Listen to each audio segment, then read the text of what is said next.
మొట్టమొదటిసారిగా ముందుగా ఇక్కడికి విచ్చేసిన మీడియా మిత్రులకి, ముఖ్యంగా మా యొక్క మేనేజింగ్ ట్రస్టీ శ్రీమతి నారా భువనేశ్వరి గారికి, తమన్ గారికి, మా సిఇఓ గోపి గారికి అందరికి కూడా స్వాగతం. మాట్లాడడానికి చాలా ఉన్నాయి చెప్పాలంటే, కాకపోతే ముందొచ్చిన వాళ్ళు దే స్టీల్ ద షో అన్నట్టు ఇప్పుడు నేను మాట్లాడేస్తే మళ్ళీ మా మేనేజింగ్ ట్రస్టీ మేడం గారికి మాట్లాడడానికి పాయింట్స్ దొరకవు అన్నమాట. కాకపోతే ఒకటి చెప్పాల్సిన విషయం ఏమిటంటే, మన తెలుగు ప్రజల ఆత్మగౌరవ ప్రతీక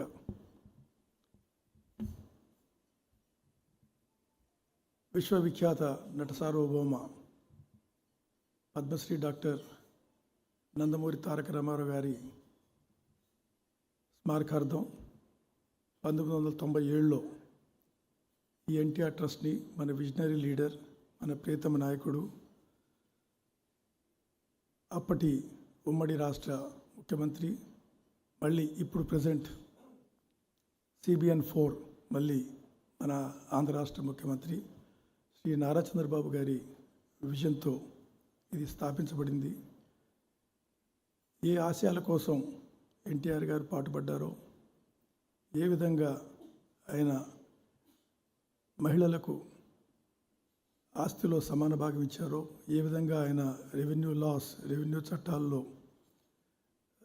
రిఫార్మ్స్ తీసుకొచ్చి అందరు కూడా అన్ని రెగ్యులరైజ్ చేశారో, సమాజం కోసం, సోషల్ జస్టిస్ కోసం ఏ విధంగా ఆయన పాటుపడ్డారో అవన్నీ కూడా చంద్రబాబు గారు ముందుకు తీసుకువెళ్తూ ఈ ట్రస్ట్ని స్థాపించిన తర్వాత దీన్ని ముందుకు తీసుకువెళ్ళటానికి మన యొక్క ప్రియతమ మేనేజింగ్ ట్రస్టీ మేడం శ్రీమతి నారా భువనేశ్వరి గారు దీన్ని చాలా సమర్థవంతంగా అన్ని వేళలా మేము సైతం మీతోనే అన్న నినాదంతో ప్రభుత్వం కంటే కూడా ముందు కొన్ని చోట్ల ఈ సంస్థని వాలంటీర్లని ముందు పెట్టి పనిచేయించారు. ముఖ్యంగా మీరు చూస్తే ఈ విద్య కానీ రంగాలలో దెన్ కోవిడ్ టైంలో మీరు చాలామంది ఎన్ని రకాలుగా బాధపడ్డాలో మనకు తెలుసు, మేము చూసాం. అది ఆ సమయంలో తను పర్సనల్గా ఉండి ఈ ఆక్సిజన్ జనరేషన్ ప్లాంట్లు మనం పెట్టించి మందులు ఇప్పించి రకరకాల యాక్టివిటీస్లో ఆవిడ చాలా యాక్టివ్ రోల్ ప్లే చేశారు. సో నాకు తెలుసు మీరు నాకంటే కూడా ఎక్కువగా మేడంని వినటానికి ఇక్కడికి వచ్చారు. కాబట్టి మరొకసారి మీ అందరికి కూడా ధన్యవాదాలు తెలుపుతూ సెలవు తీసుకుంటాను. నమస్తే.